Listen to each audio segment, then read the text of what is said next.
భారత రాజ్యాంగం రాసేటప్పుడే state subject, central subject, concurrence list అని 3 రకాలుగా పరిపాలనకు వెసులుబాటు ఇచ్చారు. ఒకటి రాష్ట్రమే నిర్ణయాలు తీసుకోవచ్చు, 2 కేంద్రమే తీసుకుంటే like railway, like airport authority or otherwise telecom ఇట్లాంటివి ఉంటే,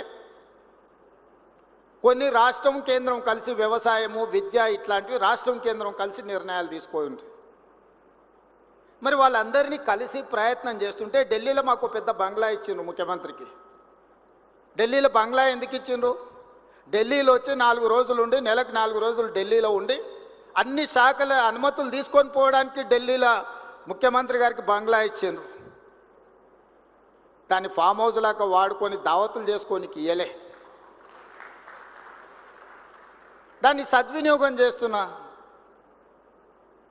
ఈరోజు కేంద్రం నుంచి నేను తీసుకొచ్చిన అనుమతులు మీరు లిస్టు తీసుకోండి. ఎప్పుడైనా అసెంబ్లీలో లిస్ట్ అంతా పెడతా నేను.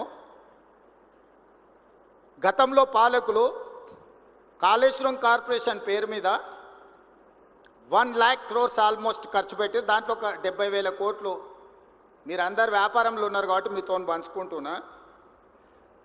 12 years టైంకి 11.5% రేట్ ఆఫ్ ఇంట్రెస్ట్లో అప్పులు తీసుకొచ్చి, అసలు ఎవరైనా మన సొంత వ్యాపారం అయితే 11.5% at the rate of 11.5% per annum మనం అప్పులు తెస్తామా? 12 సంవత్సరాల పరిమితికి లోబడి 3 సంవత్సరాలు ఆల్రెడీ అయిపోయింది. ఇప్పుడు 9 ఏళ్ళల్లో నేను వచ్చిన 20 నెలల్లో 29,000 కోట్లు నేను అప్పు కట్టిన కాళేశ్వరానికి. కాళేశ్వరంలో ₹1 నేను ఖర్చు పెడితే నాకు 42 పైసలు రిటర్న్ వస్తుంది. BC ratio, cost benefit ratio చూస్తే ₹1 నేను విద్యుత్కు ఇతర ప్రాజెక్ట్ కాస్ట్కి క్యాపెక్స్ మీద నేను కట్టే ఇంట్రెస్ట్ లెక్కేస్తే ₹1 నేను పెట్టుబడి పెడితే నాకు 42 పైసలు వస్తుంది.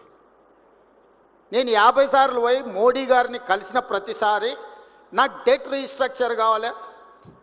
నువ్వు దివాలా తీసినోనికి డెట్ రీస్ట్రక్చర్ ఇస్తావు, ఎన్సీఎల్టీఓకి పోయినోనికి డెట్ రీస్ట్రక్చర్ ఇస్తావు, నేను ఆన్ టైం కడతా అంటే నాకు డెట్ రీస్ట్రక్చర్ ఎందుకు అని ప్రధానమంత్రి గారితో 10 సార్లు మాట్లాడి మన 26,000 కోట్ల రూపాయలని 35 సంవత్సరాలకు రీస్ట్రక్చర్ చేయించి 7.5% రేట్ ఆఫ్ ఇంట్రెస్ట్కు నేను ఢిల్లీ నుంచి సాధించి వచ్చిన. This is what my capability.